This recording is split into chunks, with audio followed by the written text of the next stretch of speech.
Bonjour à tous, j'espère que vous allez bien. Donc on va poursuivre aujourd'hui sur le module numéro 2, c'est-à-dire l'apprentissage du crawl.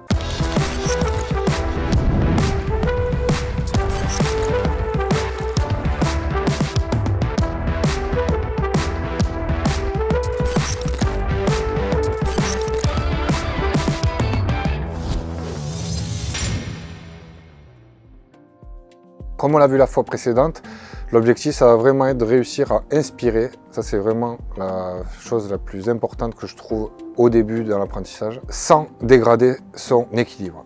Donc, on l'a vu, on doit réaliser des nons, donc tourner la tête latéralement pour vraiment garder le corps bien à l'horizontale.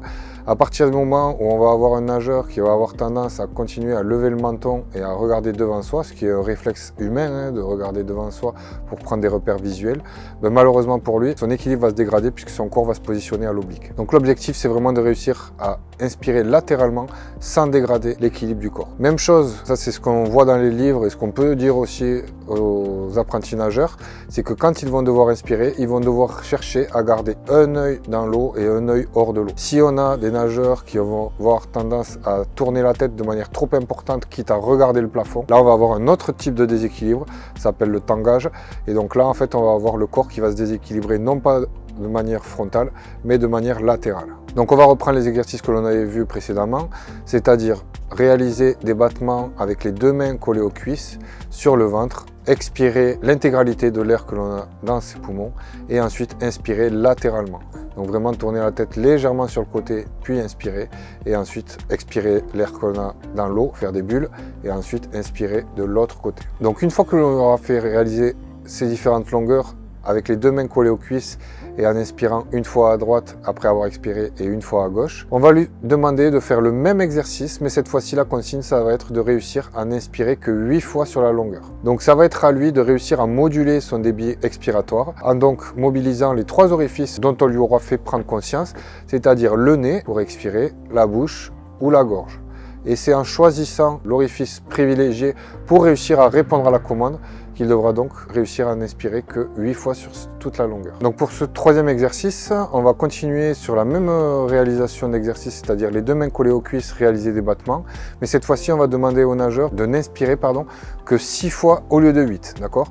Donc comme on l'a vu au début, ça va être à lui à mobiliser l'orifice qui pour lui est le plus efficace pour répondre à la commande, à savoir entre le nez, la bouche et la gorge. On lui conseillera plutôt le nez ou la bouche parce que n'inspirer que 6 fois sur une seule longueur, c'est déjà quelque chose qui n'est pas forcément aisé. Mais ça va lui permettre de commencer à sentir les différentes manières de souffler dans l'eau. Enfin, en quatrième exercice, toujours dans cet objectif de respiration et d'équilibre, donc réussir à inspirer sans dégrader son équilibre.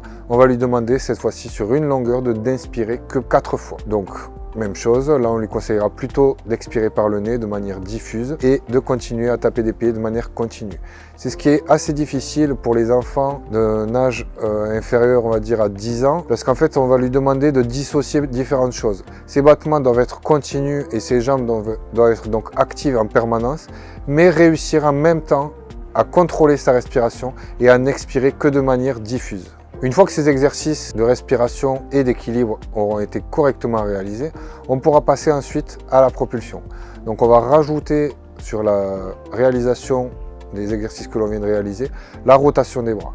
Pour le moment, on ne va pas se concentrer encore sur la qualité de la propulsion, mais simplement sur la synchronisation de la respiration et plus particulièrement de l'inspiration avec cette propulsion. L'objectif étant donc de réussir à réaliser une longueur en inspirant que 8 fois. Donc si notre nageur fait une fusée correcte, inspire tous les 3 coups de bras, ça va lui demander de réaliser 24 coups de bras, ce qui est à peu près plausible pour un enfant de 8 ans ou de 10 ans. Si l'enfant a réussi cette consigne et a réalisé correctement cette longueur, à ce moment-là, on pourra lui demander de ne réaliser que 6 inspirations. Donc même chose, il va devoir du coup inspirer soit tous les 3, soit tous les 5 coups de bras. Donc là, la consigne se complexifie puisqu'on va demander donc au nageur de maîtriser 3 paramètres qui sont donc la propulsion de ses jambes avec le battement qui doit rester continu, la rotation des bras en gardant bien les 2 bras en opposition et en même temps de moduler son débit respiratoire pour pouvoir inspirer tous les 3 ou tous les 5 coups de bras.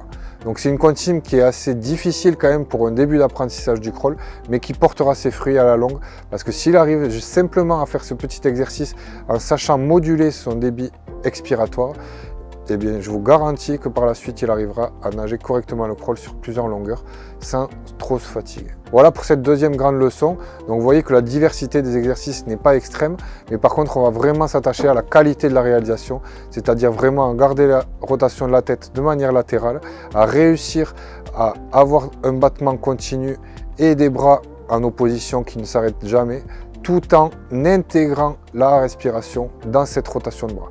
Donc je rappelle la consigne principale, c'est donc d'inspirer au moment où le bras touche la cuisse et d'avoir remis la tête dans l'eau avant que le bras finisse devant. Je vous remercie pour cette vidéo, n'hésitez pas à liker et vous abonner et on se retrouve pour une prochaine vidéo.